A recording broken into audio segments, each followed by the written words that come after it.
okay? Ma'am, are you okay? Please stand up. Don't end like this. Somebody help!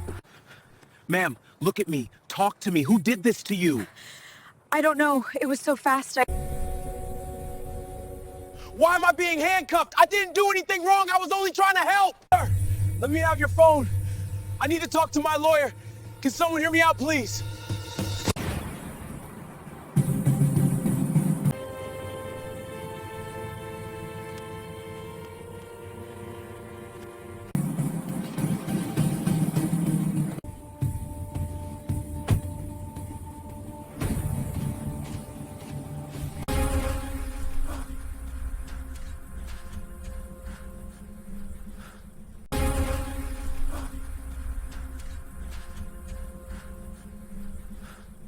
Jamal Thompson knew the rules.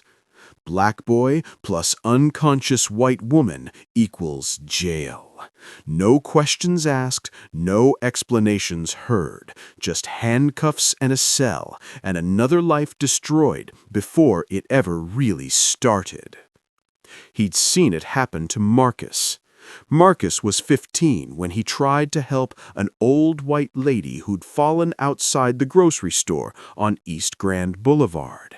Stayed with her until the ambulance came, held her hand, told her everything would be okay. Then her purse turned up missing. Marcus didn't take it. Somebody else grabbed it while everyone was focused on the woman. But Marcus was the one the cops saw. Marcus was the one they arrested. Marcus was the one who spent 6 months in juvie while the real thief walked free. So when Jamal saw the woman lying on the frozen pavement in that alley behind the Wells building on Jefferson Avenue, every survival instinct he'd developed in 18 months on Detroit's streets screamed the same message. Walk away. Keep your head down. Stay invisible. Walk out of here. Don't help her. It was 6:47 p.m. on a Tuesday in February 2019. The temperature had dropped to 12 degrees. The business crowd had fled to their warm suburban houses hours ago. The alley was empty except for dumpsters, ice, and the smell of garbage mixed with car exhaust. And her. She lay crumpled beside a black Mercedes sedan, driver's door hanging open, one arm stretched out like she'd been reaching for something before she collapsed. Her expensive wool coat was the kind Jamal had only seen in store windows. Her face was pale, too pale, lips tinged blue.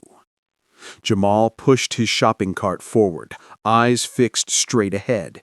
The cart held everything he owned in the world, 3 bags of cans he'd collected for recycling, a torn blanket that used to belong to his mother, a photo of his family from before everything fell apart, before the car accident that killed his mom because the hospital wouldn't treat her without insurance, before his father disappeared into a bottle and then into nothing, before Jamal became one of Detroit's invisible children.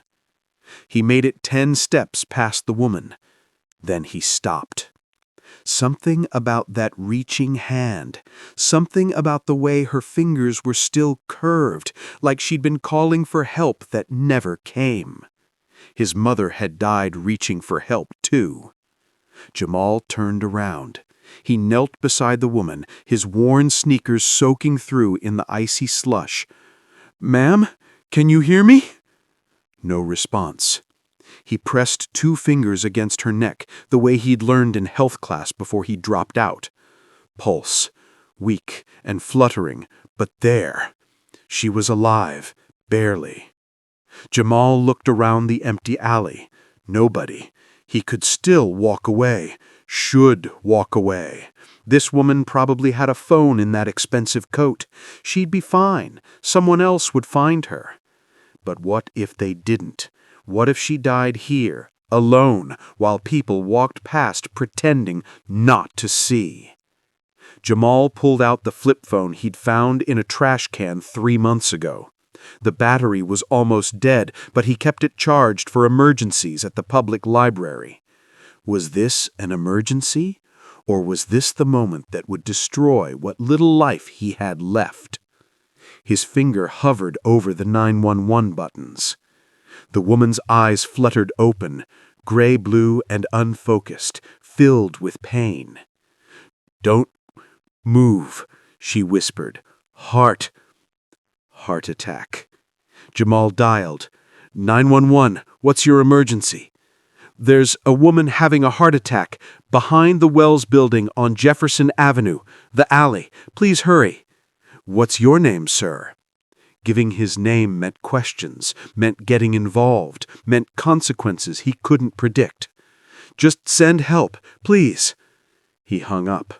The woman's hand found his. Her grip was surprisingly strong. Stay. So Jamal stayed. He took off his threadbare jacket and tucked it around her shoulders, even though the cold immediately attacked his body through his thin t-shirt. He held her hand and talked to her about anything he could think of.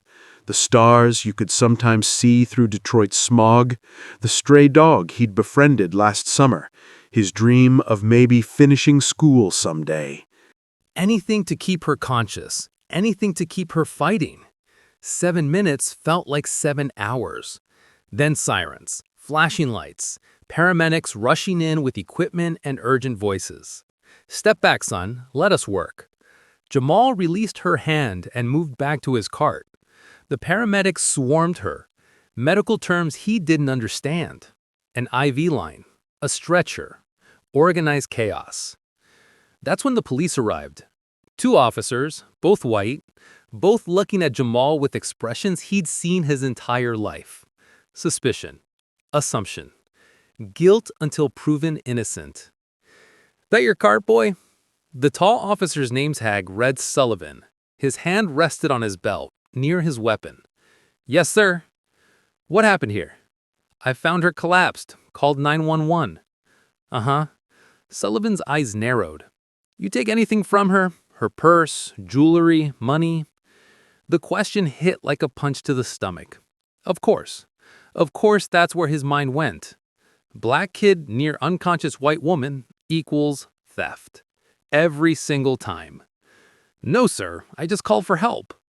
"Empty your pockets." One of the paramedics looked up, a black woman with kind eyes and gray-streaked hair. "Officer Sullivan, this boy probably saved this woman's life. She was in cardiac arrest. Another 5 minutes and she'd be dead." Sullivan's expression didn't change. "Empty your pockets." Jamal complied. He had nothing to hide, but humiliation burned through him anyway. A broken pencil, 47 cents. A photo of his family. The edges weren't soft from constant handling. The cart too. The second officer grabbed Jamal's cart and dumped it. Cans clattered across the icy pavement. His mother's blanket fell into a dirty puddle. The family photo flew away on the wind, and Jamal lunged for it before it disappeared into the street. "He's clean," the second officer reported. He sounded almost disappointed. The ambulance pulled away, sirens fading into the distance. Sullivan looked down at Jamal gathering his scattered belongings with numb, shaking fingers. "You got somewhere to go, boy?" "Yes, sir." "Then get going and stay out of trouble." Jamal loaded his soaked blanket and dented cans back into the cart. The kind paramedic walked past him on her way to the ambulance. She pressed something into his hand. "You did good, sweetheart. Real good." It was a $20 bill. Jamal stared at it as she drove away. $20. Enough for food for a week if he was careful. But it felt wrong somehow, like payment for basic human decency. He pocketed it anyway. Survival didn't allow the luxury of pride. That night, huddled under the I-94 overpass in his usual spot, Jamal thought about the woman. Wondered if she'd survived. Wondered if she would even remember the homeless black kid who'd stayed with her when he should have walked away. Probably not. People like her don't remember people like him. 3 days later, a black SUV pulled up to the recycling center, and Jamal learned just how wrong he was. The recycling center on Michigan Avenue was Jamal's Tuesday routine. Collect cans all week, cash them in on Tuesday, use the money for food, soap, library fees to charge his phone. Repeat. It wasn't much of a life, but it was survival. And survival was all Jamal had left. He was waiting in line with his 3 bags of cans when the SUV pulled up. Black, expensive. So new the paint practically glowed. The kind of vehicle that didn't belong in this neighborhood. A woman stepped out. She was black, maybe 35, wearing a suit that probably cost more than Jamal would see in 6 months. Sharp cheekbones, sharper eyes. The kind of person who commanded attention just by existing. She walked straight to the counter where Pete, the old white guy who ran the center, was counting Jamal's cans. "Excuse me," she said. Her voice was professional, controlled. "I'm looking for a young man, African American, about 14 years old. He would have been here in the last few days, probably selling recyclables." Jamal's stomach dropped. Pete glanced at him, then back at the woman. "Might know him, might not. Who's asking?" The woman pulled out a business card. "My name is Cheryl Watkins. I'm an attorney representing someone who wishes to find this young man. He performed an act of kindness and my client wants to express gratitude." Every alarm bell in Jamal's head started screaming. Attorney, client, act of kindness. The woman from the alley. This was a trap, had to be. Maybe she'd accused him of theft after all. Maybe those cops had filed a report saying he'd been acting suspicious. Nothing good came from wealthy white people wanting to express gratitude to homeless black kids. But Cheryl Watkins was looking directly at him now. Those sharp eyes seen everything. The worn clothes, the shopping cart, the fear. "Are you Jamal Thompson?" she asked. How did she know his name? He'd never given it to anyone. "Who's asking?" Jamal tried to sound braver than he felt. "As I said, I represent someone who wishes to thank you for your help on Tuesday evening, behind the Wells building." "I didn't do anything wrong." If you're new to Top Core, hit that subscribe button right now, because what you're about to hear is a story about America that nobody wants to talk about who gets believed and who gets blamed, about the price of doing the right thing when you're born the wrong color. Cheryl's expression softened slightly. "No one is saying you did anything wrong. Quite the opposite. May I speak with you privately?" Every instinct told Jamal to refuse, to grab his cart and run, to disappear into Detroit streets where people like her couldn't find him. But curiosity fought against fear, and underneath both was something more dangerous. Hope. What if this wasn't a trap? What if someone actually wanted to thank him instead of accusing him? "Okay," Jamal heard himself say. They sat in Cheryl's SUV with the heat running. Jamal tried not to show how good the warmth felt after 3 days in below-freezing temperatures. Tried not to notice the leather seats or the new car smell, or the fact that this vehicle probably cost more than his mother had made in her entire life. "The woman you helped is named Diane Rousseau. Perhaps you've heard of her." Jamal shook his head. "She's the CEO of Rousseau Industries, technology, real estate, venture capital." Cheryl paused. "She's worth approximately $3.2 billion. The number was so large, didn't feel real. Jamal had trouble imagining $300, let alone billions. "She suffered a major heart attack that evening," Cheryl continued. "According to her cardiologist, if you hadn't called 911 when you did, she would have died. You saved her life, Jamal." "Okay." Jamal's voice came out flat. "Careful. So what now? She wants to give me a reward or something?" "She wants to meet you." "Why?" "To thank you personally, and to discuss your future." There it was. The trap revealing itself. "My future?" Jamal's hands clenched in his lap. "What does she know about my future?" Cheryl studied him with those sharp attorney eyes. "Jamal, Rousseau Industries is aware of your circumstances. She knows you're unhoused, that you've been on the street since your mother passed away 18 months ago, that you dropped out of school to survive." Anger flared hot in Jamal's chest. "How does she know all that? Did she have someone investigate me? That's creepy. She wanted to understand who you are, what you need, how she could help in a meaningful way, not just throw money at you and disappear. I don't need charity. No, Cheryl agreed. You need opportunity. There's a difference. What does she want from me? Nothing. She wants to give you something, but you'll explain it herself. Cheryl pulled out another business card with an address. Will you meet with her? Jamal stared at the card. Rousseau Industries, 40th floor, downtown Detroit. A world he'd never belonged to, a world that had never wanted him. Why me? The question burst out before Jamal could stop it. Why does she care about some homeless kid who happened to call 911? Because you didn't just call 911. You stayed with her. You gave her your jacket even though you were freezing. You chose compassion when you had every reason to walk away. Cheryl's voice softened. And because Diane Rousseau understands what it means to be invisible, what it means when the world tells you that you don't matter. She's a billionaire. She's never been invisible in her life. You'd be surprised. Cheryl handed him the card. Meet with her. Hear what she has to say. If you don't like it, you walk away. No strings, no consequences. Just a conversation. Jamal looked at the business card, then at his shopping cart visible through the SUV window, then at his reflection in the side mirror. 14 years old, wearing clothes he'd pulled from a donation bin, hair he cut himself with scissors from the dollar store, face that showed every hard day of the last 18 months. What could a billionaire possibly want with him? But that tiny voice in his head, the one that sounded like his mother, whispered a dangerous possibility. What if this is real? What if someone actually wants to help? When? Jamal asked. Cheryl smiled. Tomorrow, 2 p.m. I'll pick you up here. After she drove away, Jamal stood in the recycling center parking lot, holding the business card and trying to process what had just happened. The woman he'd saved was a billionaire. She'd had him investigated. She wanted to meet him to discuss his future.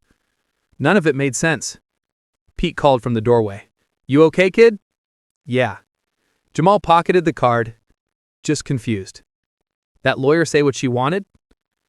Said her client wants to thank me for helping her. Pete snorted. Rich people don't thank poor people, kid. They use them. Whatever she's offering, there's a catch. There's always a catch. Jamal thought about that all night, huddled under the overpass with his mother's damp blanket and the business card burning a hole in his pocket.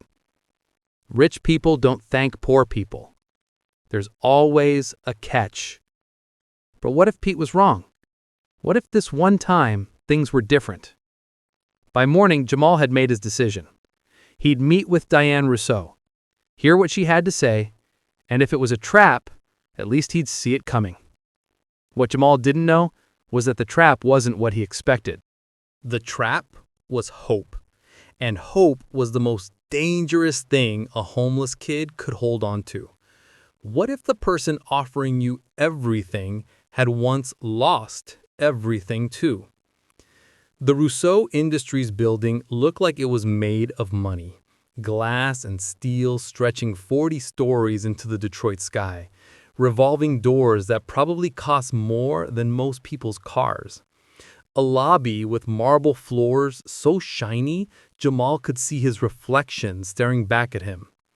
A reflection that didn't belong here. Cheryl had picked him up at the recycling center at exactly 2 p.m. She'd offered him a change of clothes, but Jamal refused. If this billionaire wanted to meet him, she could meet the real him, not some cleaned-up version designed to make wealthy people comfortable. Security stopped them 3 steps inside the building. Can I help you? The guard's tone said he already knew the answer. No. A black kid in worn-out clothes didn't walk into buildings like this, not unless he was making a delivery or mopping floors. He's with me, Cheryl said, appearing at Jamal's elbow. The guard's expression changed instantly. My apologies, Miss Watkins. I didn't realize. Suddenly, he was apologetic. Suddenly, he was offering to take Jamal's coat. Jamal didn't have a coat. He'd given his only jacket to Diane Rousseau in that alley. The elevator ride to the 40th floor felt longer than Jamal's entire life. Cheryl made small talk, but Jamal couldn't focus. His mind was too busy cataloging everything. The smooth elevator walls, the soft music, the smell of expensive perfume and power. This wasn't his world, would never be his world. The elevator doors opened to a reception area larger than the shelter where Jamal sometimes slept. A receptionist smiled, actually smiled, and directed them to a corner office with floor-to-ceiling windows. Jamal could see the entire city from up here. The Detroit River, Canada in the distance, buildings and streets and neighborhoods where people like him struggled to survive, while people up here counted their billions. Jamal? He turned. Diane Rousseau stood behind the massive desk, and Jamal barely recognized her. In the alley, she'd been pale, fragile, dying. Now she radiated power. Her gray hair was styled perfectly. Her suit probably cost more than a car, but her eyes, those same gray-blue eyes, softened when she saw him. "Thank you for coming." She came around the desk and extended her hand. Jamal shook it, acutely aware of his own calluses and dirt under his fingernails. "Please, sit." Diane gestured to a leather couch that looked like it had never been sat on. "Would you like something to drink? Something to eat? Cheryl mentioned you might be hungry." Shame and anger warred in Jamal's chest. Of course Cheryl had told her he was hungry. Of course this billionaire knew he was starving. "I'm fine," he said. "I'm not." Diane sat across from him in a matching chair. "I'm recovering from a massive heart attack that should have killed me. But it didn't because a 14-year-old boy risked his own safety to save a stranger's life. I just called 911. You did much more than that." Diane leaned forward. "You stayed with me, kept me conscious, gave me your jacket even though you were freezing. You chose compassion when you had every reason to walk away." I said nothing. What was I supposed to say? Diane continued. "I've learned about your situation. I know you've been living on the streets since your mother died. I know your father disappeared after her death. I know you stopped attending school because survival became more important than education. You had someone dig into my life? That's messed up." "You're right. It is." Diane didn't flinch, but I needed to understand how to help you properly. I've learned that throwing money at problems doesn't solve them. Real help requires real understanding. "So what do you want?" "I want to offer you a choice, Jamal. Not charity, not pity, a choice." "What kind of choice?" Diane stood and walked to the window. "Option 1. I can arrange for you to enter foster care. I have connections with good families, people who would treat you well. You'd have a home, food, stability. You'd return to school. When you turn 18, you'd age out of the system, but you'd have a high school diploma and some foundation to build on." Jamal's stomach twisted. He'd avoided foster care for 18 months, had heard the horror stories from other street kids. Kids who got shuffled from house to house, kids who got abused, kids who aged out with nothing. Even a good foster home meant losing control, meant trusting people he didn't know, meant hoping they actually cared. Option 2? Diane turned to face him. "I have a lake house in Grosse Pointe, 10 bedrooms, most of them empty. My children are grown and gone. My husband passed away 3 years ago. It's just me and too much space." She paused. "You could live there, not as a charity case, as someone I'm investing in." Jamal's mind went blank. "You want me to live with you?" "I want to give you the tools to build whatever life you choose. Private tutoring to catch up on school, eventually enrollment in a good high school, college if that's what you want, trade school. entrepreneurship, whatever path calls to you. Why? The question exploded out of Jamal. Why would you do this for me? You don't know me. I'm just some homeless kid who called 911.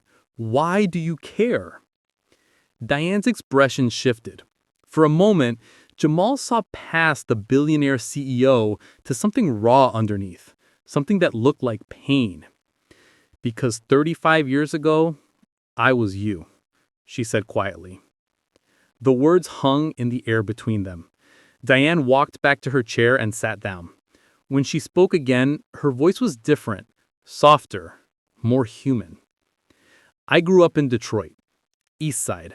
My mother was a single parent, worked 2 jobs, and still couldn't make ends meet. When I was 13, she was killed in a car accident, hit by a drunk driver who got 6 months in jail and a $500 fine. Jamal's chest tightened.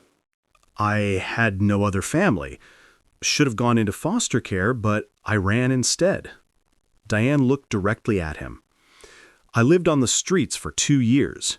Did things I'm not proud of to survive. Stole food. Slept in abandoned buildings. Learned to be invisible, because visibility meant danger. This didn't make sense. Billionaires didn't come from the streets, didn't understand what it meant to be invisible. When I was 15, a teacher named Mr. Patterson found me sleeping in the school library. I thought he'd call the police. Instead, he and his wife took me in, fed me, clothed me, helped me finish school, believed in me when I'd stopped believing in myself. Diane's eyes were bright with emotion. You know what I learned in 35 years, Jamal? The difference between success and failure, between poverty and wealth, often comes down to one thing. Just one. Whether someone believes in you. Plenty of people don't make it, even when someone believes in them, Jamal said. You're absolutely right. The system is rigged, stacked against kids who look like us. But that's not a reason to stop fighting. It's a reason to fight harder. Jamal wanted to believe her. God, he wanted to believe her. But trust was a luxury he'd lost when his mother died and his father disappeared. What's the catch? He asked. There's always a catch. The catch is that you have to choose this. I can't force you. If you say no, I'll respect that decision and we'll never speak again. But if you say yes, I need commitment from you. I need you to show up for your education, to do the work, to try. And if I fail, then you fail. Failure is part of learning, but you don't get to quit just because something is hard. Jamal looked at this woman, offering him a life he'd stopped dreaming about. A home, food, school, a future. It felt too good to be true, which meant it probably was. Can I think about it? He asked. Take all the time you need. But as Jamal rode the elevator back down to street level, past the marble and the art and the smell of money, he already knew his answer. He'd spent 18 months surviving. Maybe it was time to try living.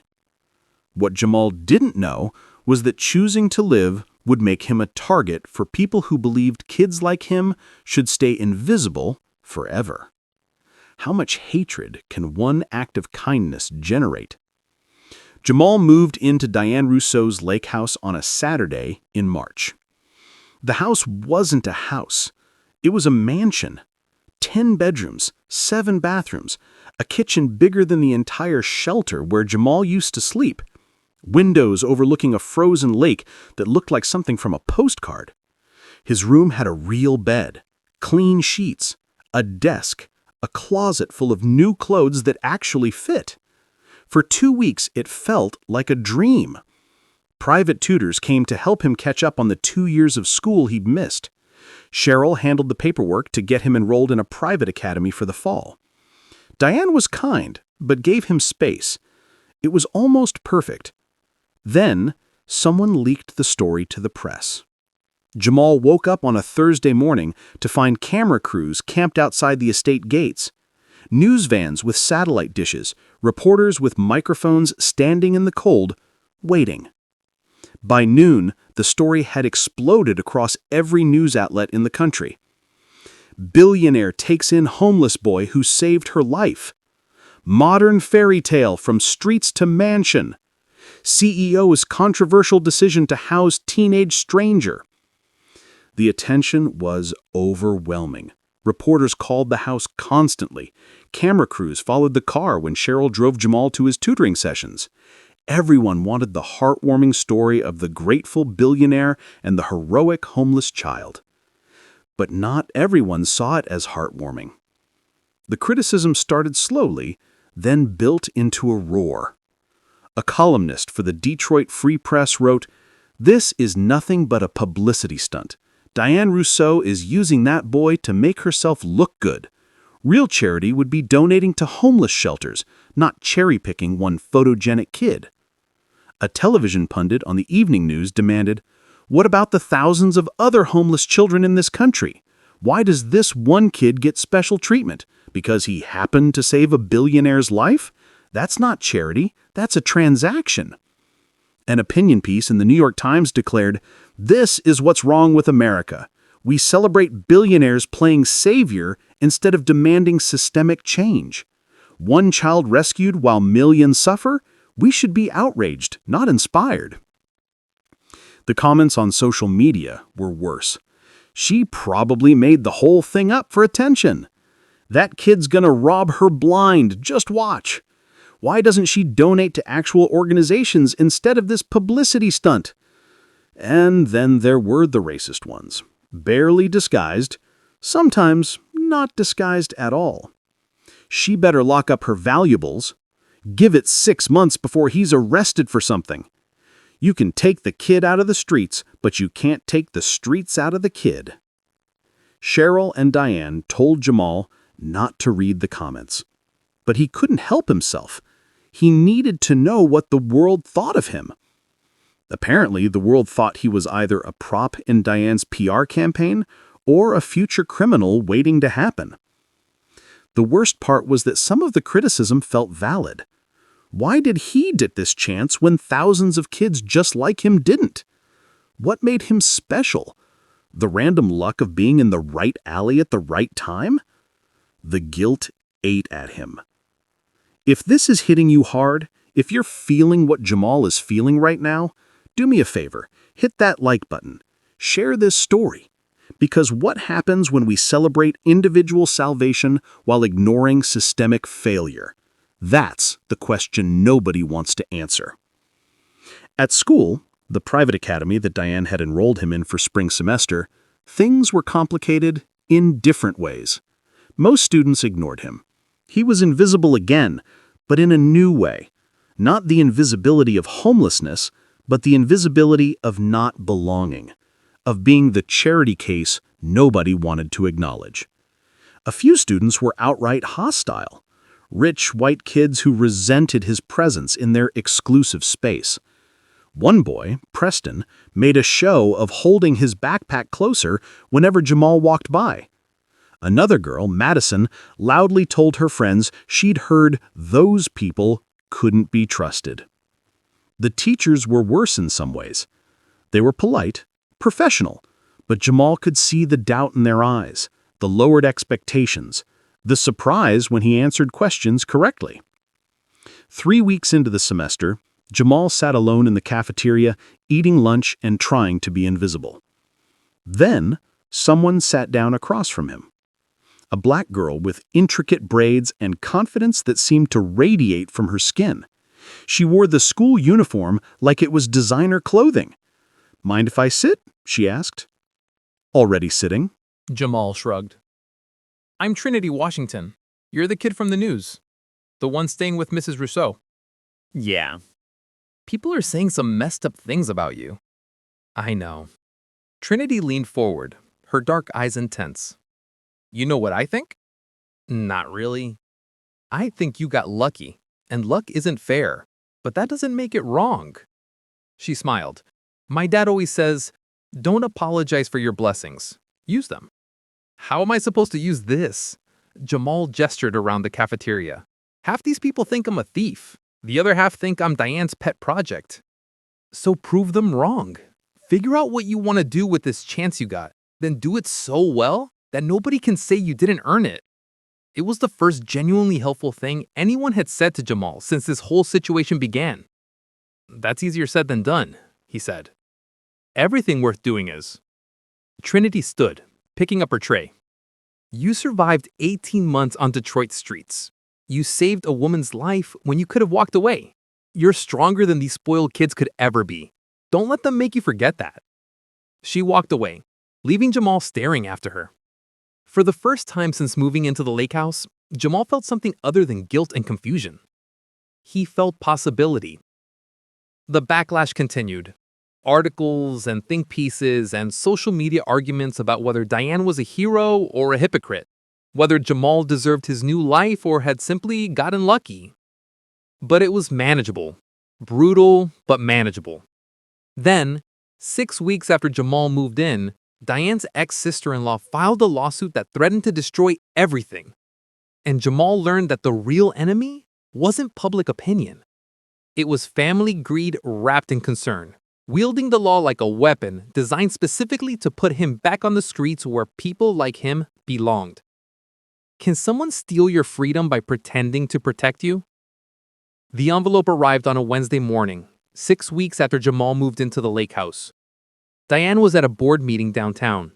Jamal was working with his math tutor in the study. The doorbell rang and the housekeeper signed for a package delivered by a process server. When Diane came home that evening, her face was pale. Not the pale of her heart attack. The pale of controlled fury. We need to talk. Cheryl arrived 30 minutes later. They sat in Diane's office, Diane behind her desk, Cheryl in a chair, Jamal on the couch feeling like he was about to get news that would end everything. My ex-sister-in-law Pauline has filed a lawsuit, Diane said. Her voice was ice. She's claiming I'm mentally unfit to manage my own affairs. What does that mean? Cheryl answered. Pauline is petitioning for conservatorship.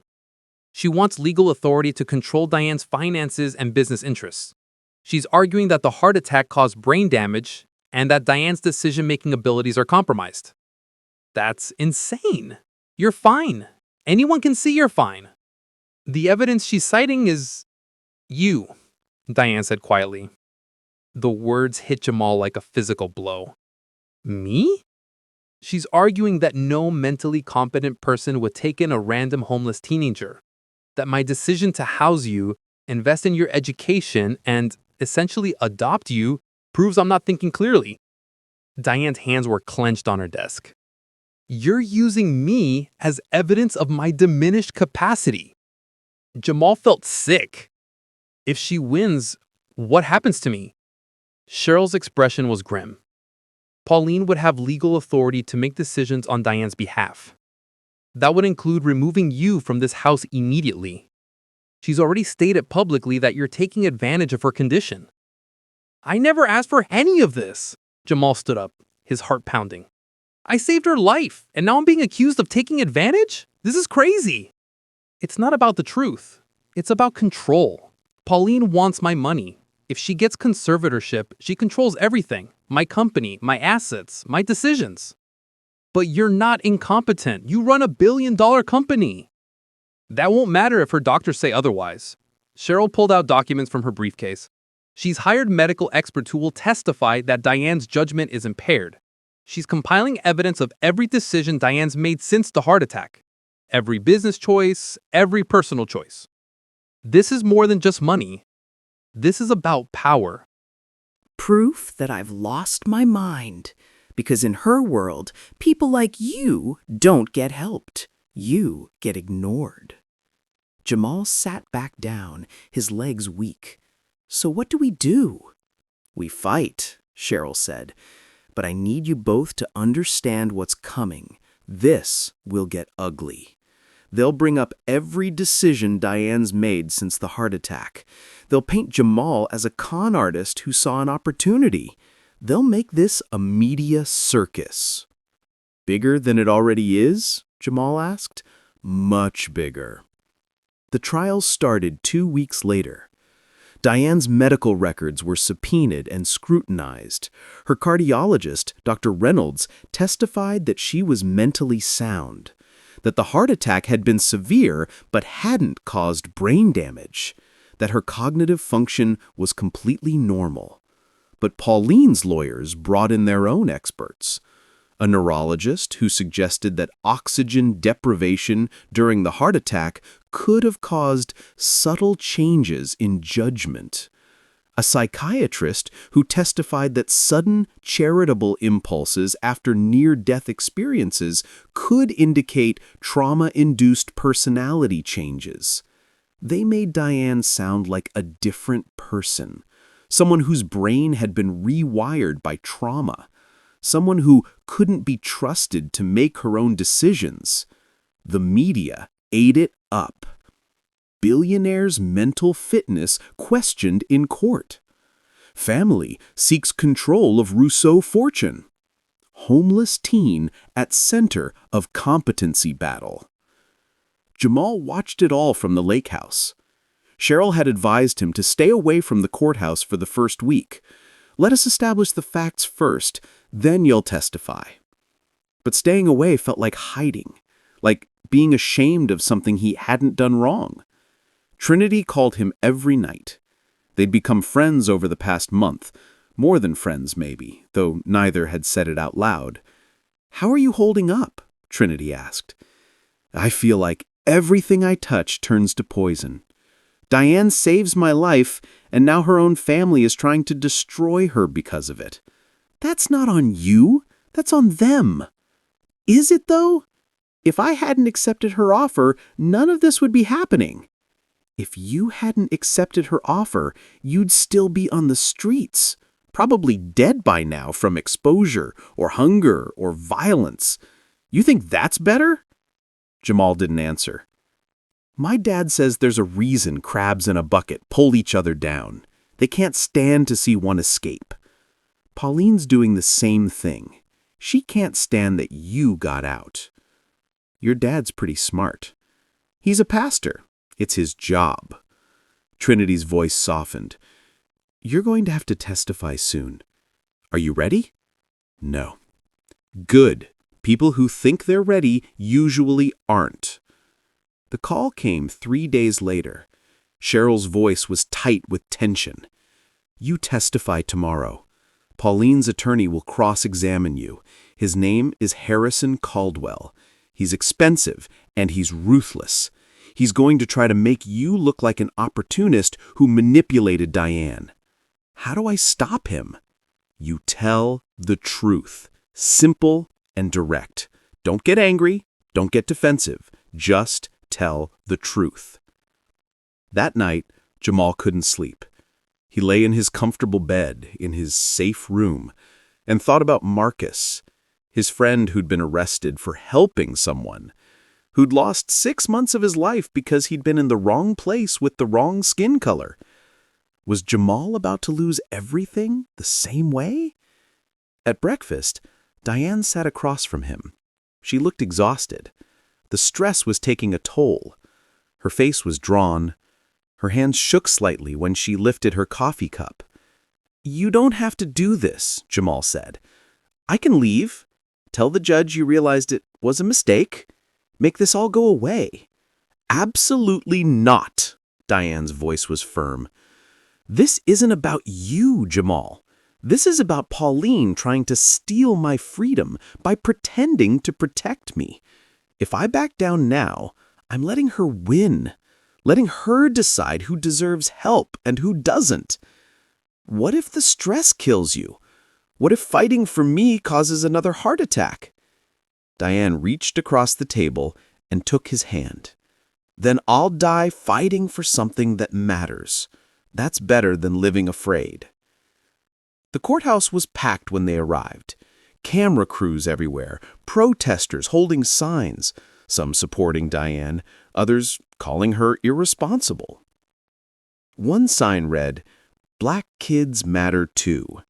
Another read, "Billionaires aren't saviors." Both felt true and false at the same time. Jamal walked through a gauntlet of cameras and questions and strangers with opinions about his life. Cheryl guided him through security, through the metal detectors, through hallways that smelled like floor polish and judgment. The courtroom was smaller than he'd expected. Wood paneling, an American flag, rows of seats filled with reporters and curious onlookers. And there, at the plaintiff's table, sat Pauline Rousseau. She was white, maybe 60, with expensive jewelry and a face that looked like it had never smiled. When her eyes met Jamal's, there was no warmth, no humanity, just cold calculation. The bailiff called the court to order. The judge entered, and then Jamal heard the words that made his blood run cold. The court calls Jamal Thompson to the stand. What happens when the truth doesn't matter as much as the color of your skin? The witness stand felt like a cage. Bible, swearing to tell the truth, as if truth had ever mattered when it came from someone who looked like him. The courtroom was packed, every seat filled, cameras recording everything for the evening news. This was entertainment for most people, a spectacle. The homeless black kid versus the wealthy white family fighting over billions. Cheryl questioned him first. Easy questions designed to establish the facts. Jamal, can you tell the court what happened on the evening of February 12th? He told the story again, finding Diane collapsed in the alley, calling 911, staying with her, the police searching him like a criminal. Why did you help her? Cheryl asked. Because she was dying and I was the only one there. Did you know who she was? No, I just saw someone who needed help. Did you expect any reward for helping her? No, I expected to get arrested, actually. That's usually what happens when people like me try to help people like her. A murmur went through the courtroom. The judge banged his gavel. Cheryl continued for 20 more minutes, establishing Jamal's character, his circumstances, his genuine surprise at Diane's offer, making him look sympathetic, human. Then she sat down. Harrison Caldwell stood up. He was exactly what Cheryl had described. Expensive suit, slicked back gray hair, eyes like a shark that had smelled blood in the water. Mr. Thompson, he began, his voice smooth as silk. You testified that you didn't know who Mrs. Rousseau was when you found her. Is that correct? Yes, sir. But you found out eventually, didn't you? Her lawyer told me a few days later. And what was your reaction when you learned you'd saved a billionaire's life? Jamal hesitated. I was surprised. Surprised? Not excited? Not thrilled that you'd happen to help someone who could change your entire life? I was confused. I didn't understand why she wanted to meet me. Caldwell smiled. It wasn't a kind smile. But you went to meet her anyway, at her office, in her billion-dollar building. Yes. And when she offered you a place to live, you accepted. Correct. Yes. When she offered you private tutoring, expensive schooling, a life of luxury you could never have afford on your own, you accepted all of that too, didn't you? She offered. I accepted. How convenient. Caldwell paced in front of the jury. A homeless boy struggling to survive suddenly finds himself living in a mansion, eating expensive food, wearing designer clothes, attending a private academy that costs $50,000 a year. You've benefited quite a bit from this act of kindness, haven't you? She wanted to help me. Or perhaps you saw an opportunity. Caldwell turned to face him directly. Isn't it true, Mr. Thompson, that you could have simply called 911 and left, that you didn't need to stay with Mrs. Rousseau? I stayed because she asked me to. Or because you realized this dying woman might be someone important, someone who could reward you handsomely if she survived. That's not true, isn't it? A 14-year-old homeless boy suddenly living in a 10-bedroom mansion with a billionaire? You can understand why some might find that suspicious. If you're watching this and your blood is boiling right now, you're not alone. This is what happens when the system puts a price tag on human decency, when helping someone becomes evidence of a crime. Stay with me. This gets worse before it gets better. Objection! Cheryl was on her feet. Counsel is testifying, not questioning. Sustained, the judge said. Mr. Caldwell, ask questions or sit down. Caldwell smiled again. Of course, Your Honor. He turned back to Jamal. Mr. Thompson, how much education do you have? I dropped out in 7th grade. 7th grade. So you have no high school diploma, no specialized training, no particular skills. Is that fair to say? I guess. Yet here you are living with one of the richest women in America, attending elite schools, enjoying the lifestyle most people could never dream of. Caldwell's voice hardened. What makes you deserve all this, Mr. Thompson? The question hit like a slap. What makes you deserve this? It was the same question Jamal had asked himself every night since moving into the lake house. The same guilt he ate at him when he thought about kids still on the streets. The same shame that burned when people looked at him like he'd stolen something that wasn't his. I don't know if I deserve it, Jamal said quietly. I just know Mrs. Rousseau offered it, and I said yes. Because he saw an opportunity to exploit a vulnerable woman. No, because I was tired of being invisible. The courtroom went silent. Jamal hadn't planned to say that, but the words came out anyway, raw and true. I've been invisible my whole life. Invisible to the doctors who let my mom die because she didn't have insurance. Invisible to the system that let my dad disappear without looking for him. Invisible to everyone who walked past me on the street like I was trash. Mrs. Rousseau was the first person who saw me. Actually saw me. So yeah, I said yes. Not because I wanted her money. Because I wanted to exist. Caldwell's expression flickered. For just a second, he looked uncertain. But he recovered quickly. Very touching, Mr. Thompson. But the fact remains that you, a stranger with no credentials and no background, are now living off Mrs. Rousseau's generosity. And my client believes this arrangement proves her sister-in-law is not thinking clearly. Your client wants Mrs. Rousseau's money, Jamal shot back. This isn't about protecting her, it's about stealing from her. Objection, Caldwell's voice rose. Sustained, Mr. Thompson, answer only the questions asked. Caldwell tried a few more angles, but Jamal could tell he'd lost momentum. The lawyer sat down looking frustrated. When Jamal stepped off the witness stand, his legs were shaking. Cheryl squeezed his shoulder as he passed. Diane gave him a small nod. But he could see the exhaustion in her face. The stress was killing her slowly. Every day of this trial took another piece of her strength. That night, back at the lake house, Jamal found Diane on the deck overlooking the frozen lake. I should leave, he said. We've had this conversation. No, I mean it. Look at you. You're exhausted. This trial is destroying your health. What if fighting for me gives you another heart attack? Jamal's voice cracked.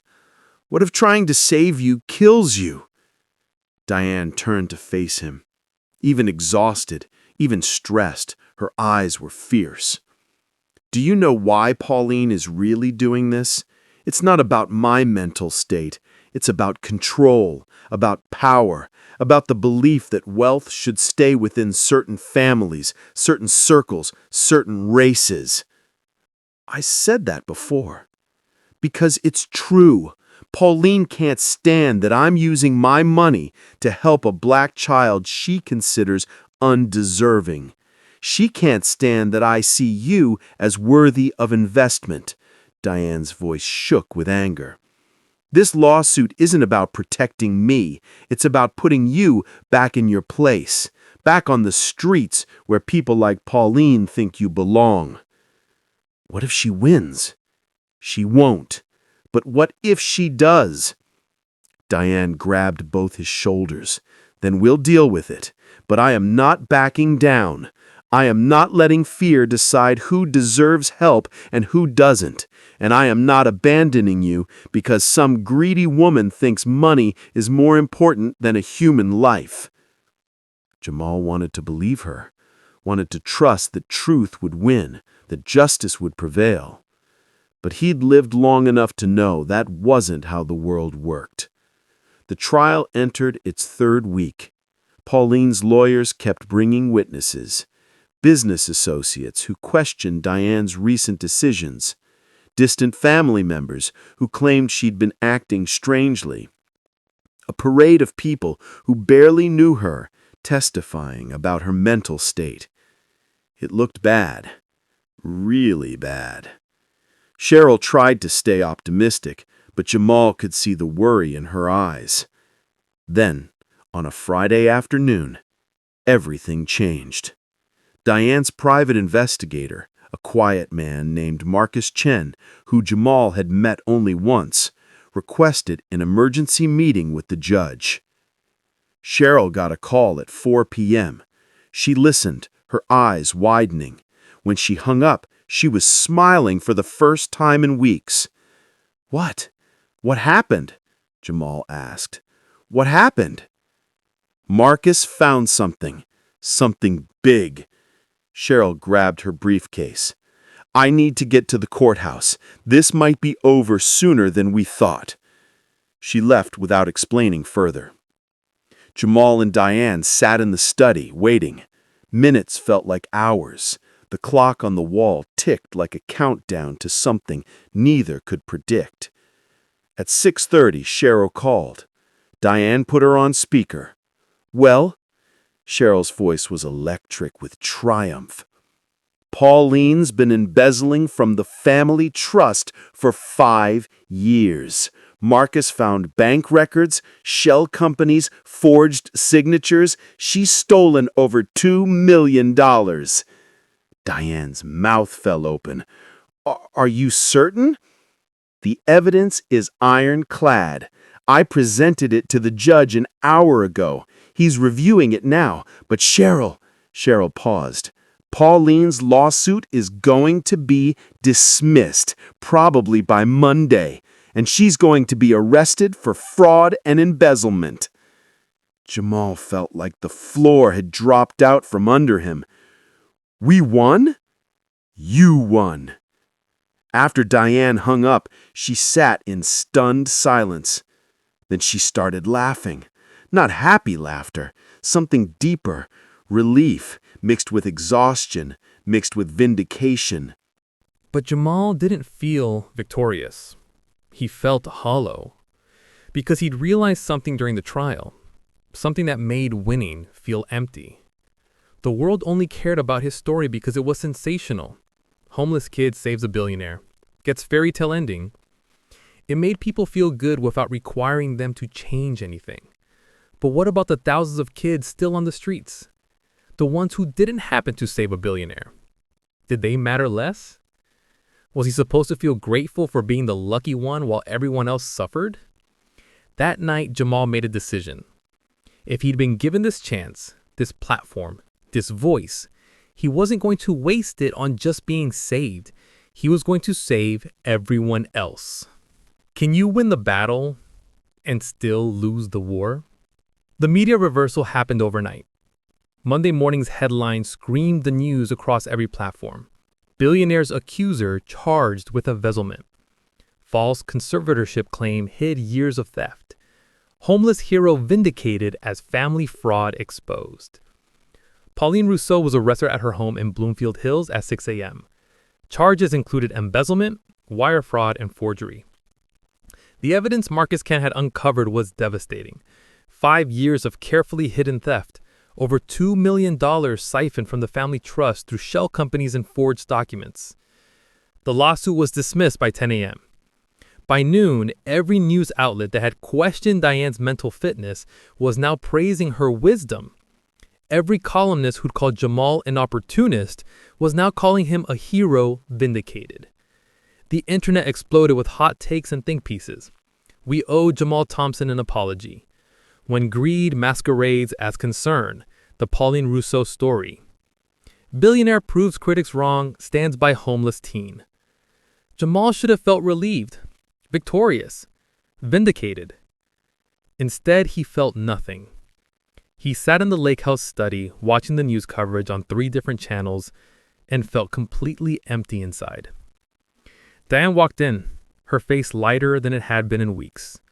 The stress lines around her eyes had softened. She actually looked like she might sleep tonight. "We won," she said, sitting beside him on the couch. "Yeah." "You don't sound happy about it." Jamal gestured at the television screens. "They're acting like this fixes everything. Like Pauline getting arrested makes it all okay. But it doesn't fix anything." "What do you mean?" He turned to face her.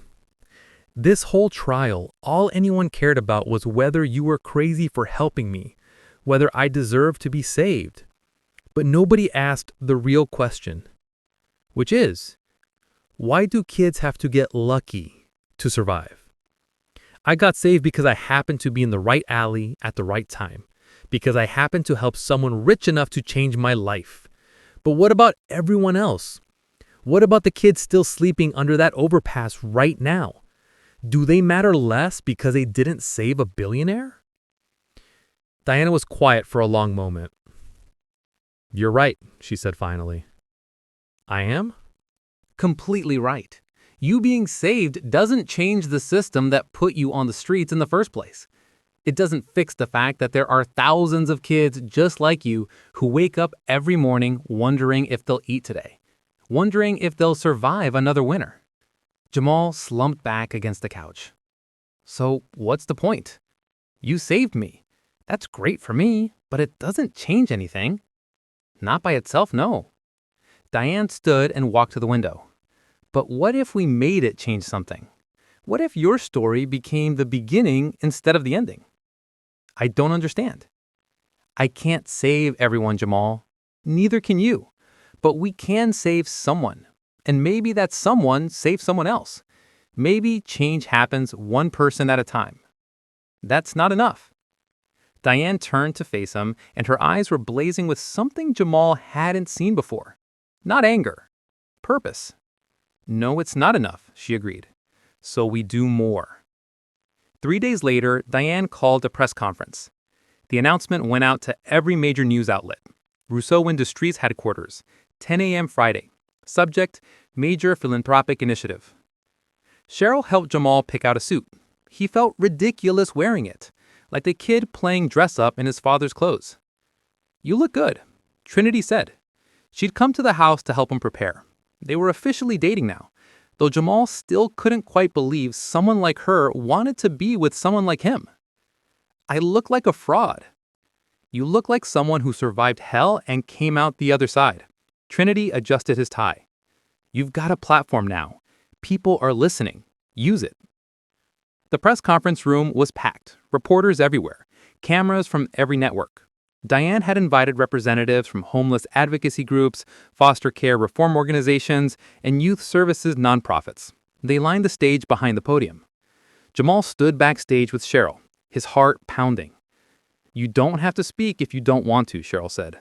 "Diane can handle this." "No, I need to." Jamal took a deep breath. "People need to hear it from me." Diane spoke first. She stood at the podium with the confidence of someone who'd spent decades commanding boardrooms. But her voice was different now, softer, more human. "6 weeks ago, my family tried to have me declared incompetent because I chose to help a homeless child. They argued that no sane person would invest in someone society has deemed worthless. They were wrong. And today, I'm proving exactly how wrong they were." She paused for effect. "I'm announcing the establishment of the Second Chance Foundation, a $1 billion endowment dedicated to helping homeless youth across America. Not just one child, all children." The room erupted, reporters shouting questions, cameras from every network. Diane had invited representatives from homeless advocacy groups, foster care reform organizations, and youth services nonprofits. They lined the stage behind the podium. Jamal stood backstage with Cheryl, his heart pounding. "You don't have to speak if you don't want to," Cheryl said. "Diane can handle this." "No, I need to." Jamal took a deep breath. People need to hear it from me. Diane spoke first. She stood at the podium with the confidence of someone who had spent decades commanding boardrooms. But her voice was different now, softer, more human. 6 weeks ago, my family tried to have me declared incompetent because I chose to help a homeless child. They argued that no sane person would invest in someone society has deemed worthless. They were wrong. And today, I'm proving exactly how wrong they were. She paused for effect. I'm announcing the establishment of the Second Chance Foundation, a $1 billion endowment dedicated to helping homeless youth across America. Not just one child, all children. The room erupted, reporters shouting questions, cameras from every network. Jamal stood backstage with Cheryl. He stepped up to the podium. The camera seemed impossibly tall. I got lucky. He began. His voice cracked. He cleared his throat and tried again. I got lucky. I was in the right place at the right time. I saved someone's life, and she saved mine. But luck shouldn't be the difference between having a future and having nothing. He looked directly at the cameras. Every kid deserves what I got.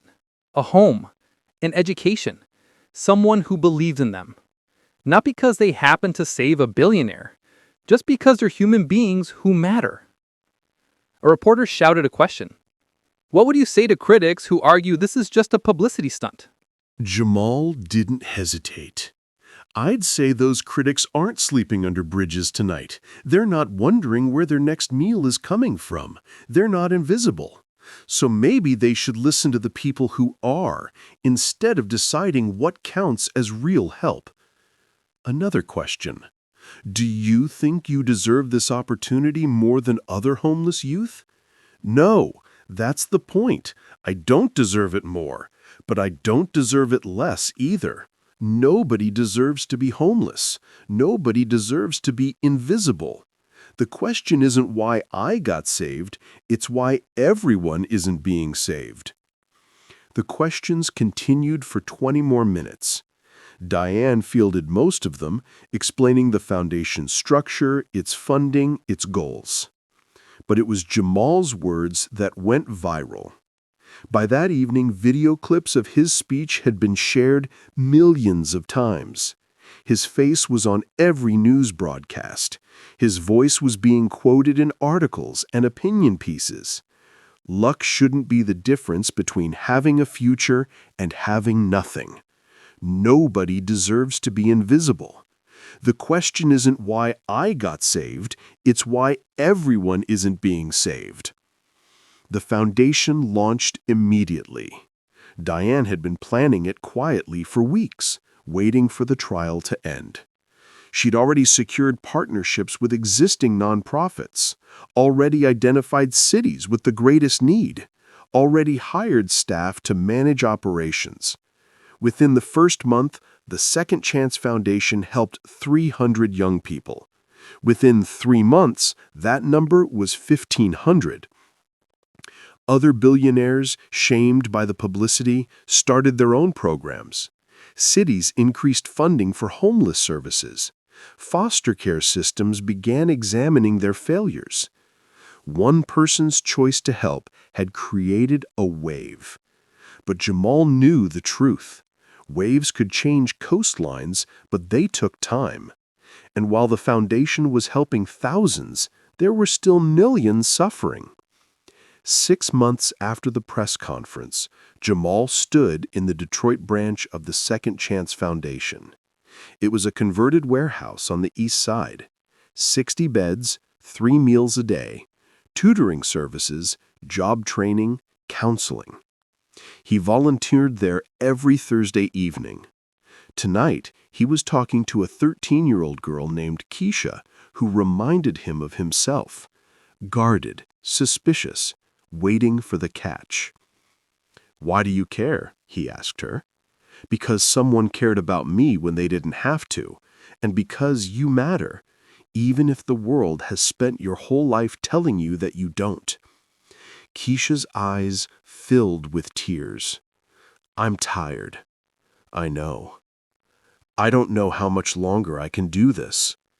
Jamal pulled out his phone and showed her a photo. Himself at 14, standing in that alley with his shopping cart. Dirty, exhausted, invisible. That was me 8 months ago. I was exactly where you are. And I'm telling you, it can get better. Not because of luck, because we're going to make sure it gets better. Keisha wiped her eyes. You promise? Jamal couldn't promise. He knew better than to make promises he couldn't keep. But he could try. I promise I'll fight for you. Every single day.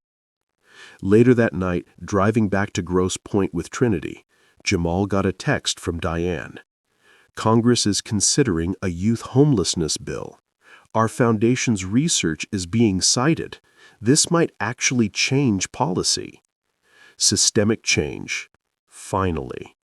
It had taken a heart attack, a rescue, a trial, and 6 months of relentless advocacy. But it was happening. Jamal looked out the window at Detroit passing by.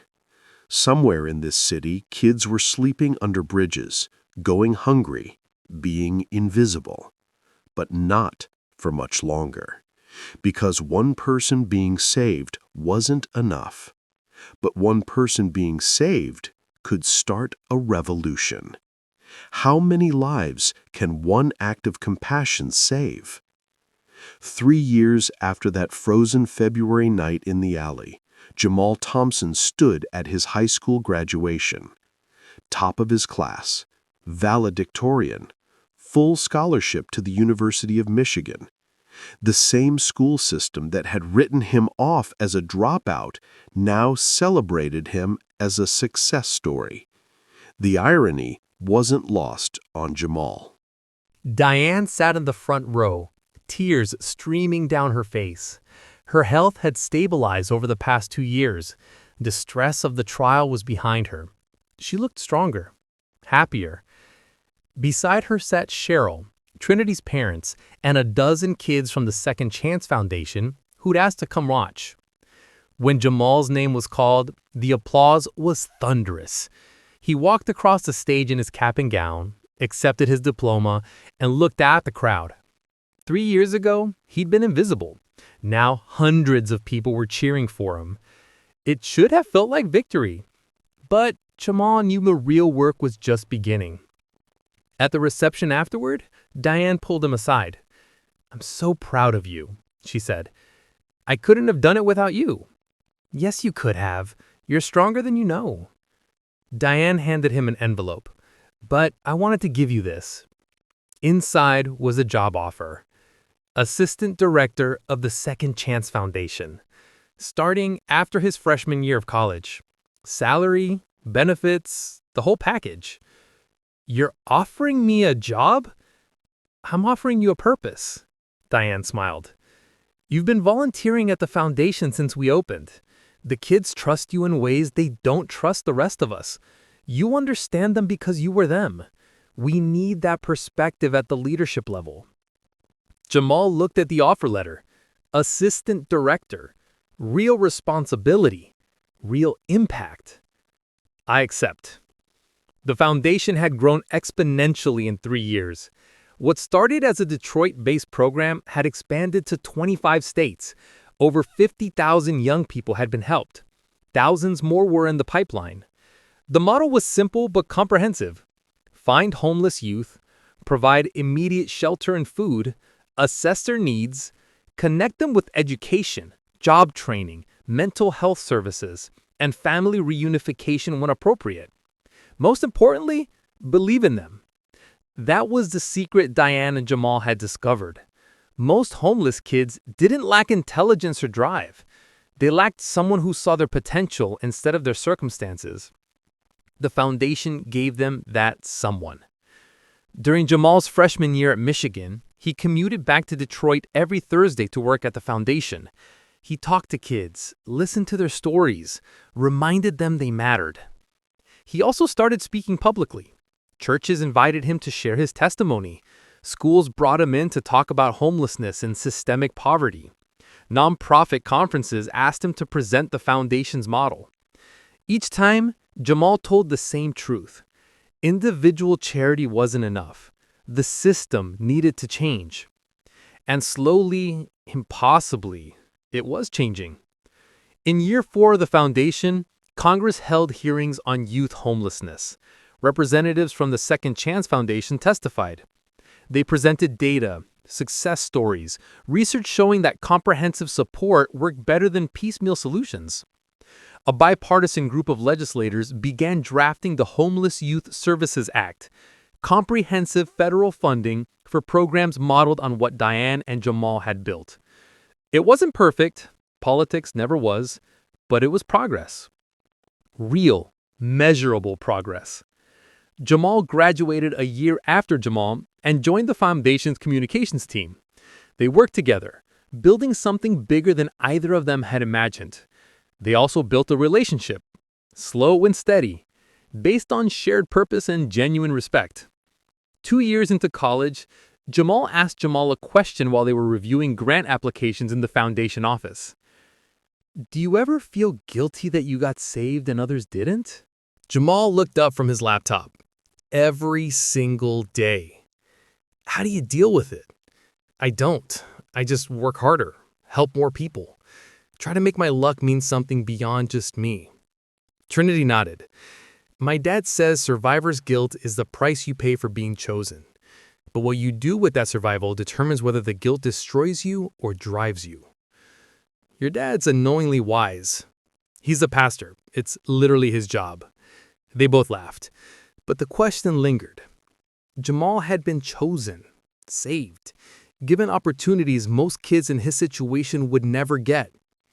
That came with responsibility.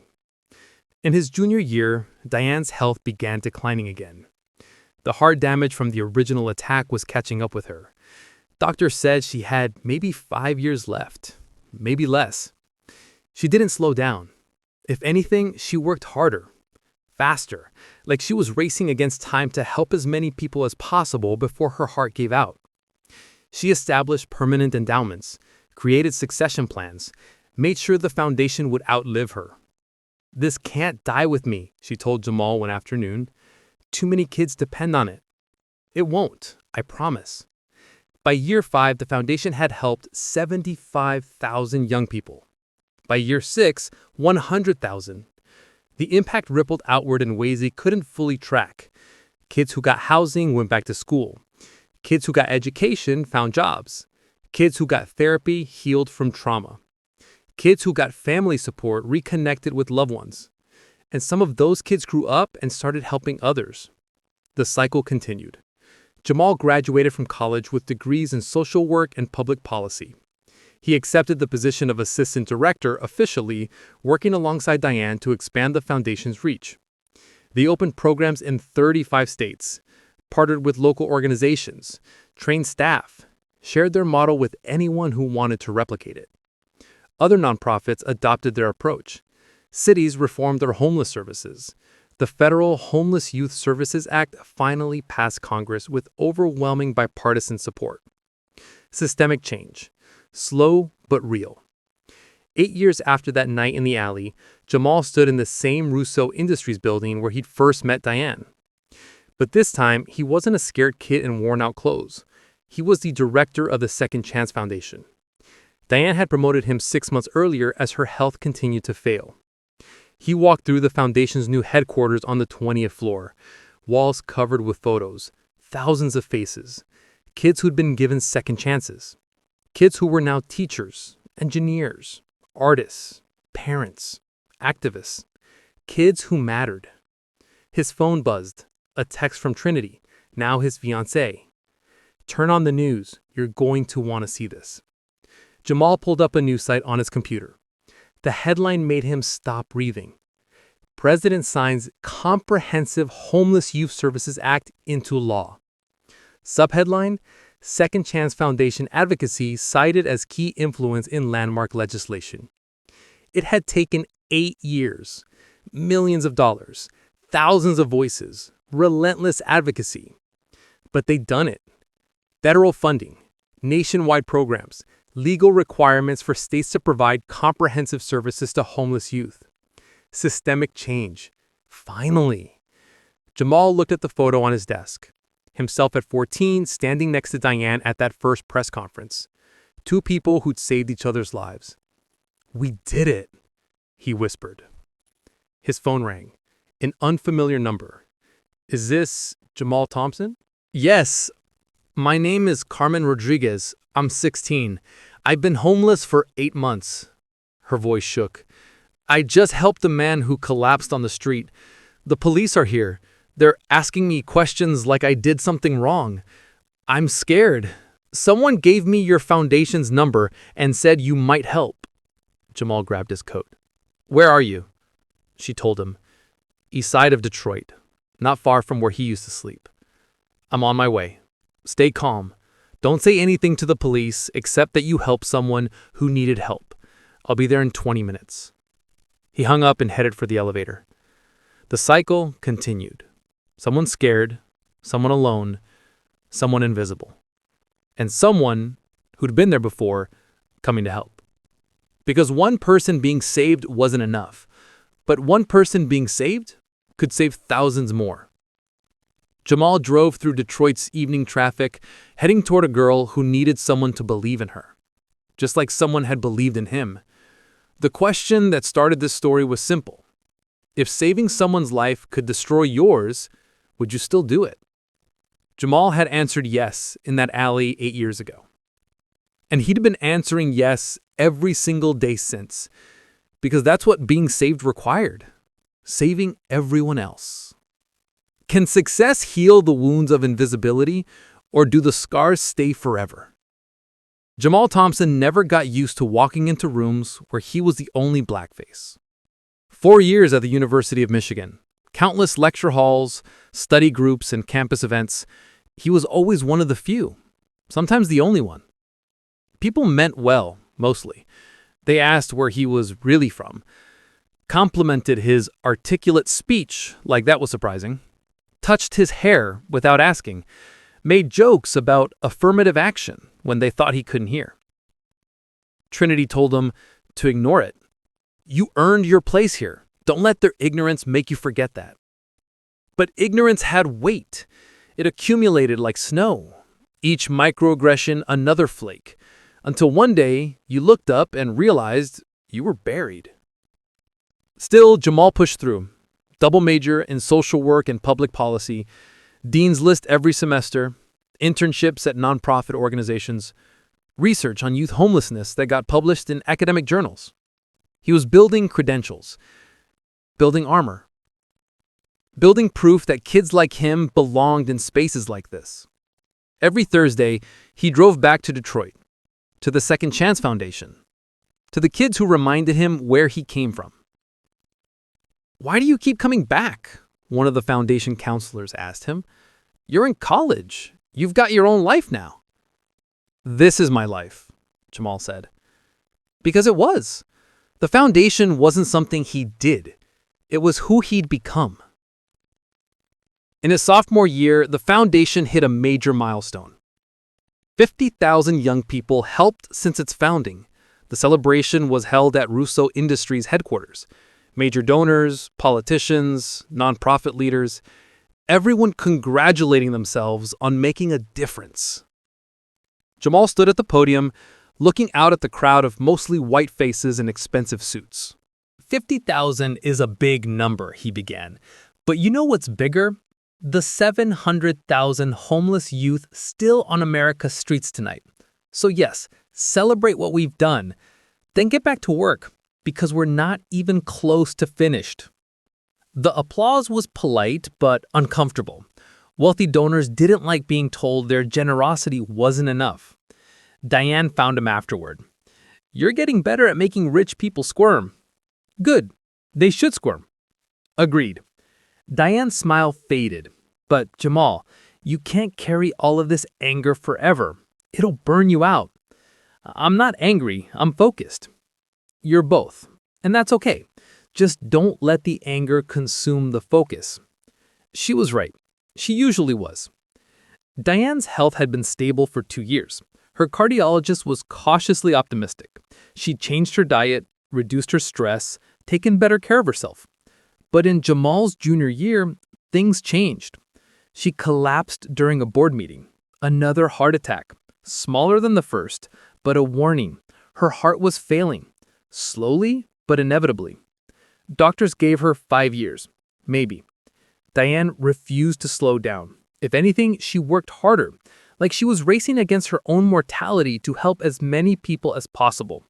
She expanded the foundation to 40 states, established permanent endowments worth $2 billion, created leadership pipelines to ensure the foundation would thrive long after she was gone. "This has to outlive me," she told Jamal. "Too many kids depend on it." In his senior year, Jamal was invited to testify before Congress.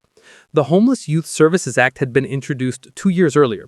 It had stalled in committee, but public pressure from the foundation and other advocacy groups had forced new hearings. Jamal sat at a table facing a panel of senators. Cameras recorded everything. Trinity sat in the gallery, giving him an encouraging nod. "Mr. Thompson," Senator Williams began. He was an older white man from Georgia with a thick accent. "You've become quite the spokesman for homeless youth. Tell us, do you really think federal intervention is necessary? Don't we already have adequate state and local programs?" Jamal looked directly at him. "With all due respect, Senator, if state and local programs were adequate, I wouldn't be here. I'd be dead in an alley somewhere, or in jail, or still on the streets." Williams bristled. "That's rather dramatic." "No, sir. That's statistics. 70% of homeless youth age out of the system with no support. 40% end up incarcerated. 20% die from violence, exposure, or suicide before they turn 25. He pulled out a folder. "I brought the research if you'd like to review it." Senator Jackson, a black woman from California, leaned forward. "What would comprehensive federal support look like in your view?"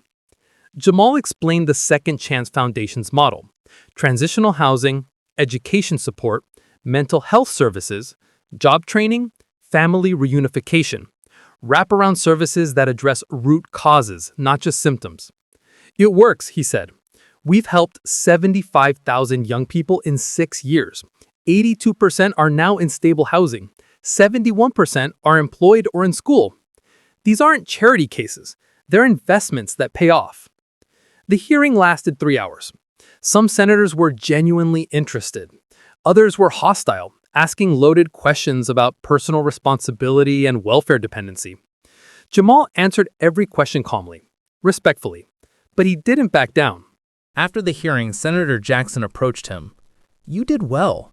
Not many people can handle Williams when he's in interrogation mode." "I've been interrogated by police for the crime of being black and homeless, Senator.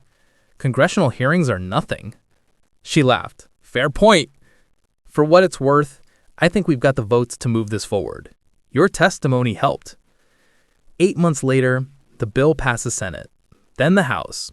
Modifications and compromises, but the core remained: federal funding for comprehensive homeless youth services. Jamal was in his final semester when he got the call. The president had signed the Homeless Youth Services Act into law. Systemic change. Finally. He called Diane immediately. "We did it! The bill passed!" There was silence on the other end. Then I heard her crying. "Diane, are you okay?" "I'm fine. Her voice broke. "I'm so proud of you, Jamal. So incredibly proud." Graduation day was bittersweet. Jamal walked across the stage, accepted his diploma, and looked out at the crowd. Diane was there, looking frailer than he'd ever seen her. Trinity and her parents. Cheryl. Kids from the foundation. His father wasn't there. But Jamal had learned that numbers told only part of the story. The real story was in the faces on the walls. Thousands of photos. Kids who'd been invisible, now living visible lives. Marcus, who'd been homeless at 15, now ran a youth advocacy organization in Chicago. Keisha, the 13-year-old girl who'd asked Jamal if he promised to fight for her, had just graduated from nursing school. Carlos, who'd aged out of foster care with nowhere to go, now managed 3 transitional housing facilities in Los Angeles. The ripples kept spreading. Kids who'd been saved were saving others. The cycle Diane had dreamed of was becoming reality. Jamal walked through the headquarters, reviewing preparations for the 10th anniversary celebration. It would be bittersweet. 2 years had passed since Diane's death, but her absence still ached. His phone buzzed. Trinity, now his wife of 1 year. "Don't forget, dinner with my parents at 7, and before you say you're too busy, the answer is no, you're coming." Jamal smiled. Trinity kept him grounded, reminded him that saving the world didn't mean sacrificing his own life. They'd gotten married in a small ceremony at the lake house, the same house where Jamal had first learned what it meant to be seen, to matter. Diane had left the house to him in her will. He'd wanted to refuse, felt wrong accepting something so valuable. But Cheryl convinced him. She wanted you to have it. She wanted you to fill it with love and life and laughter. Don't let guilt rob you of that gift. So Jamal and Trinity lived there now. In 10 bedrooms that used to echo with emptiness, they were building something new. Someday, they'd fill some of those rooms with kids of their own. But today, Jamal had work to do. A young woman was waiting in his office, Carmen Rodriguez, the 16-year-old girl who'd called him 2 years ago after helping a collapsed man. She'd joined the Foundation's Youth Advisory Board. Now she was applying to college, essay in hand, asking for feedback. "It's about you," she said shyly, "about how you showed me that being invisible doesn't mean you don't matter. Is that okay?" Jamal read her essay. By the second paragraph, his eyes were wet. "It's perfect," he said. "You're going to get into every school you apply to." "You really think so?" "I know so. Because your story matters, Carmen. Your voice matters. Don't ever let anyone tell you different." After she left, Jamal sat alone in his office. He was 24 years old, leading an organization that employed over 300 people, making decisions that affected hundreds of thousands of lives. Sometimes he still felt like that 14-year-old kid with a shopping cart full of cans, invisible, powerless, afraid. But then he'd remember Diane's words. The difference between success and failure often comes down to one thing: whether someone believes in you. She'd believed in him. Now it was his job to believe in everyone else. The 10th anniversary celebration was held at Russo Industries headquarters, the same building where Jamal had first met Diane a decade ago. Speakers included senators who championed the Homeless Youth Services Act, directors of organizations that had adapted the Foundation's model, and a dozen young people whose lives had been transformed. But the moment that broke Jamal was near the end. A video played on the massive screens. Diane, recorded 6 months before her death, speaking directly to the camera. "If you're watching this, I'm gone. But the work continues. It has to continue because there are still children sleeping on the streets tonight, still kids who think they're invisible, still young people who've been told they don't matter." Her image looked directly into the camera, directly at Jamal. To every person the Second Chance Foundation has helped, I want you to know something. You were never the charity case. You were always the investment. My only regret is that I won't be here to see all the incredible things you're going to do. But I know you'll do them, because you've already survived the hardest thing. You survived a world that tried to erase you. Everything else is easy by comparison. The video ended. The room sat in silence. Then someone started clapping. Then another. Then everyone was on their feet, applauding not Diane's memory, but her truth. After the celebration, Jamal stood alone on the balcony overlooking Detroit, the city where he'd been born, where he'd lost everything, where he'd found everything. His phone rang, the Foundation's emergency hotline. "Mr. Thompson? My name is Deshawn. I'm 14. I've been on the streets for 6 months. Someone told me to call this number, said you help kids like me." Jamal closed his eyes. The cycle continuing. Always continuing. Where are you, Deshawn? East side, by the old Packard plant. Stay there. I'm sending someone to get you. You're going to be okay. I promise. He hung up and made the call to dispatch a crisis team. They'd find Deshawn, bring him to the nearest foundation center, give him food, shelter, safety. Give him a second chance. Jamal looked out at the city lights. Somewhere in those streets, kids were struggling, surviving, hoping. And now, finally, systematically, help was coming. The Homeless Youth Services Act had been fully implemented, federal funding flowing to programs across the country. Not just the Second Chance Foundation, but hundreds of organizations using proven models to help kids escape homelessness. In the 2 years since the law passed, youth homelessness had decreased by 18% nationally. 18% fewer kids sleeping on streets, 18% fewer children wondering if they mattered. It wasn't enough. Wouldn't be enough until the number hit 0. But it was progress. Real, measurable, systemic progress. Trinity found him on the balcony. You okay? Just got another call. 14-year-old named Deshawn. Team's picking him up now. She slipped her hand into his. You can't save them all personally, you know? I know, but I can make sure they all get saved. That's enough. They stood together, looking out at the city. Diane would be proud of you, Trinity said.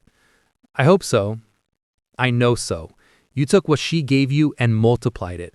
One person saved became hundreds of thousands saved. That's legacy. Jamal thought about the question that had started everything 10 years ago. If saving someone's life could destroy yours, would you still do it? He'd answered yes in that alley, risked everything to help a stranger, and that choice had transformed his entire world. But the real answer was more complicated. Saving Diane hadn't destroyed his life. It had given him one. And being saved by her had taught him the most important truth he'd ever learned. Nobody saves just one person. You save one person, and they save another, and those people save others, and the ripple spread outward infinitely. 212,000 young people helped by the foundation. How many would they help in turn? How many lives would those 212,000 touch? How many generations would feel the impact of one choice made in a frozen alley? The math became infinite, incalculable.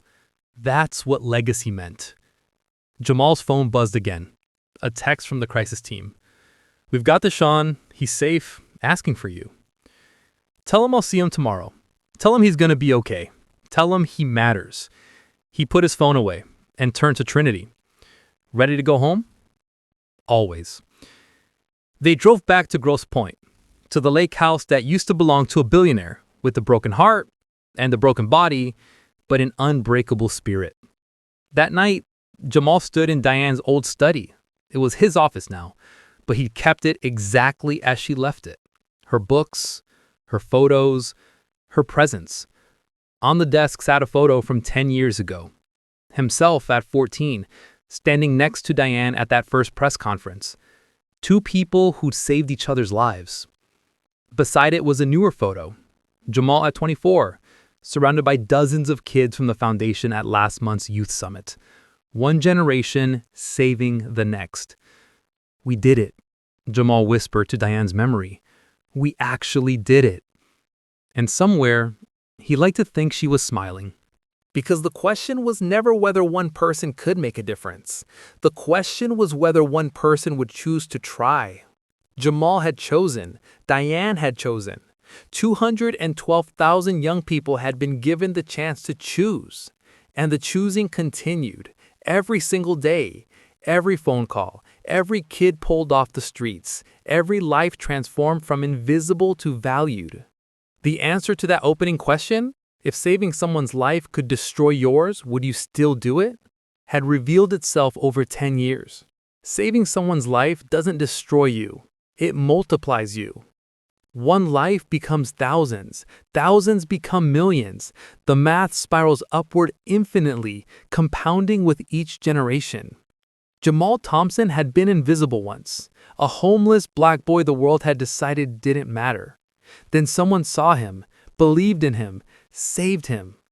And he'd spent every day since proving that invisibility was a lie, that every person mattered, that the difference between a life wasted and a life lived often came down to one simple thing: someone choosing to care. Jamal turned off the study light and headed upstairs to his wife.